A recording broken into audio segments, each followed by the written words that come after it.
Ever heard of Index Universal Life and thought, investing, insurance, or just marketing? Let's clear it up fast. IUL is permanent life insurance with a cash value. That cash value earns interest linked to an index like the S&P 500, without you being directly in the market.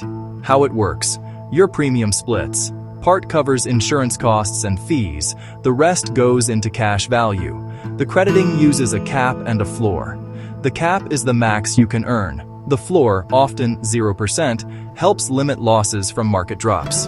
Some policies also use a participation rate and a spread. You may get a percentage of the index gain, minus a small fee. Quick expectation check. If your cap is 10% and the index does 12%, you get 10%. If the index is 8%, you get 0% credit. Pros: tax-deferred growth inside the policy. Access to cash via withdrawals or policy loans. If you follow the rules and keep the policy in force.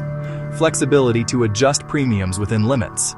Cons: it's complex. Fees and insurance charges can erode early growth, and costs rise as you age. You won't get full market returns. And if you overloan and the policy lapses, taxes can bite.